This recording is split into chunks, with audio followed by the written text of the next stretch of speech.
The Diocese of Harrisburg has filed for bankruptcy, and today officials will be in court for the first time. An emergency hearing's been set for 9:30 this morning at the Federal Building. It's the first step in bankruptcy proceedings. This morning, the Fortney sisters are speaking out about the bankruptcy request, saying they're not surprised the diocese made the filing. You may remember the sisters. They claimed they were abused as kids and were among the first to come forward following the grand jury report. Right now, they're questioning just how much the church has in assets.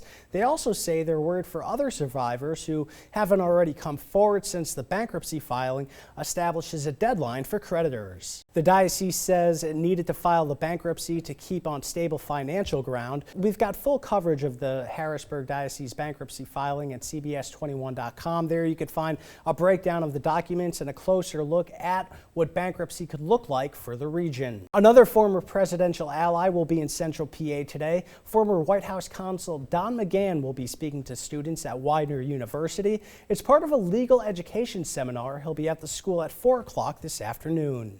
Meanwhile, the president continues to campaign across the nation. Speaking to supporters at his Keep America Great rally in Colorado Thursday, the president touted his campaign, saying he's going to win the state by a quote landslide.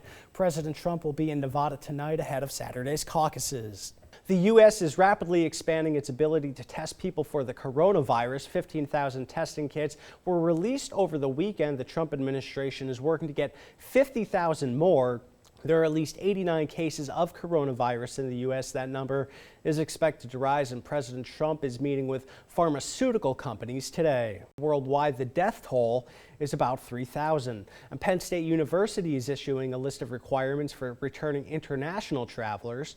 In a release, university officials said travelers must enter a 14-day quarantine period. In the quarantine, they're required to monitor themselves for any signs or symptoms. With the all-important Super Tuesday just a few days away, the playing field will look slightly different as candidates Pete Buttigieg and Tom Steyer announced they're dropping out of the race. This comes following former Vice President Joe Biden's dominating performance in South Carolina's primary on Saturday after winning nearly half the votes. President Trump took to Twitter saying Buttigieg's exit gives former Vice President Joe Biden a big boost. President Trump will be in Scranton, Pennsylvania next week for a town hall hosted by Fox News. 500 to 700 people are expected to attend the town hall at the Scranton Cultural Center on March 5th.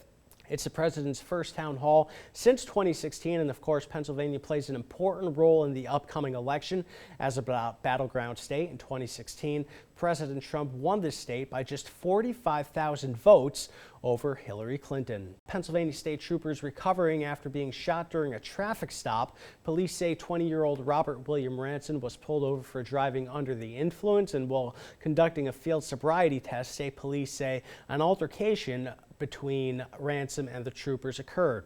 When police tried to arrest Ransom, he pulled out a gun, shot one of the troopers, and that officer is expected to make a full recovery. CBS continues to follow Philadelphia's controversial safe injection site.